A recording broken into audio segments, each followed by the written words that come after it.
Welcome back to the Gun Bench. Today we have a Wilkes Barre Gun Company C grade.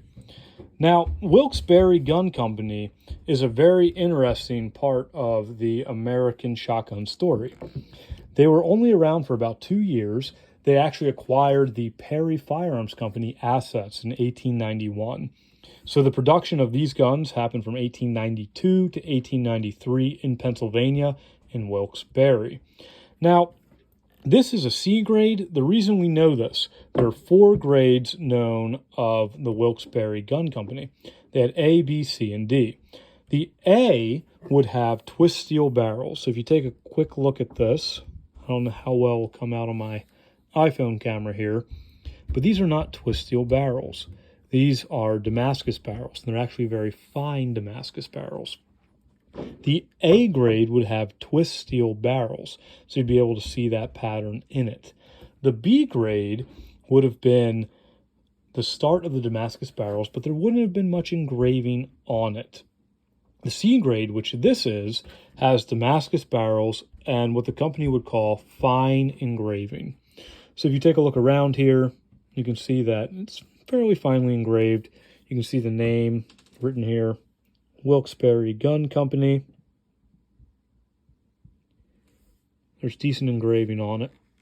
And you'll also note that it has a fairly elaborate checkering scheme in the wood, and a pretty decent piece of wood. So when I bought this, I actually thought it was a D grade. So the pictures weren't very good. I couldn't see the engraving well, but I saw the checkering on this, and I assumed it was a D. The D grades, apart from the C's, would have game scenes engraved on the actions. This does not have any game scenes on it, so we know that's a C grade and not a D grade. Now, Wilkes Barre, they claimed that they had one of the strongest shotguns being made in America in the 1890s. So there's 2 underbolts as well as our top fastener here. So they said there's 3 points of contact. They would send these off to be tested, and they were actually nitro-proofed. So they were nitro-proofed in the 1890s. So most people will say that, oh my goodness, it's Damascus barrels. They were designed for black powder. No, these were shot with smokeless powder in all of the tests. Now, what's interesting about this is I actually sent this to my gunsmith. It didn't come to me when I won it from auction. I sent it directly to him because it was slightly off face, and it also had an issue. I think it was with the back trigger. One of the springs was broken for the left barrel, so he had to replace those for me, and there was a stripped out screw. When he replaced the screw, when he tapped the frame, he noticed that the metal was a lot softer than Parker's, Fox's, and other shotguns of the era. So the metal quality was not quite that of the other gun makers. Now you'll notice there's some funny screws on here as well. I'll take a look at this. I actually love this. It's a shorter top lever here. I actually really love the short top levers. But you'll notice that there's a screw here. So something interesting about these guns, so your safety here, if you want to disable the safety, you can actually screw down on this, and it will keep the safety from automatically engaging after you fire the gun. So they tried to make them a little bit customizable. So just taking a look at this gun, it was made here in Pennsylvania, which is something that I appreciate. Fox's, Philadelphia, Arms, Tryon, Wilkes Barre. Any of these are guns that I like to collect because I am in Pennsylvania.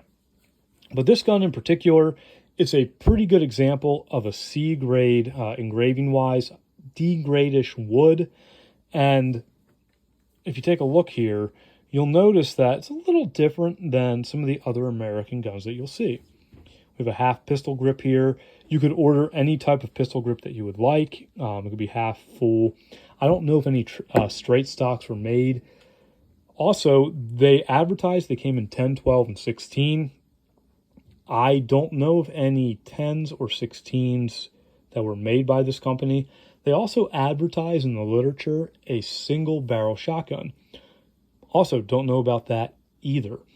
So if you find one of those, they're pretty rare. So if you find a sub gauge or a 10 gauge or a single barrel Wilkes Barre, hold on to it. Something that's a little bit different.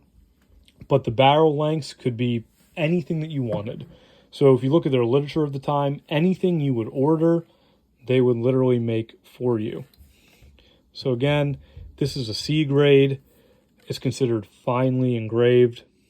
You can see all the engraving patterns here. The bolsters are engraved. There's a little bit of border engraving on the barrels.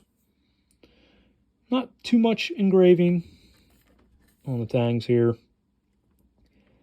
But again, this is a Wilkes Barre Gun Company shotgun. They're only made for a couple of years. There's only a few of them.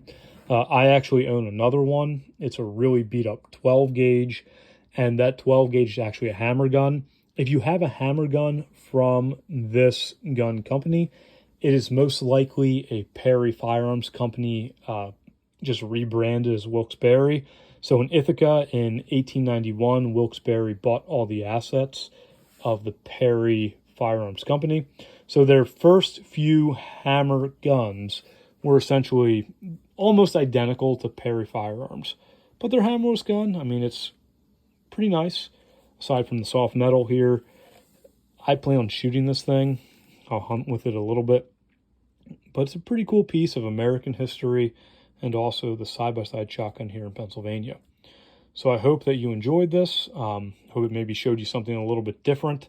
Again, look at the detail here for the C grade. The engraving's nice. It's a really nice piece of wood. This is cleaned, and this pattern could really come out and look great. Very nice Damascus barrels. Pretty elegant gun. Shoulders nicely. A little bit of drop. The barrels, unfortunately, have been chopped. Probably 2 inches was cut off. But for a woodcock gun or something like that, this thing will be fun to take out in the woods. So anyways, I hope you enjoyed this. Again, Wilkes Barre. And again, it is Barre. It's not Barre or Barre. Wilkes Barre, Pennsylvania Gun Company. So keep these old guns alive. If you have one of these, tell me about it.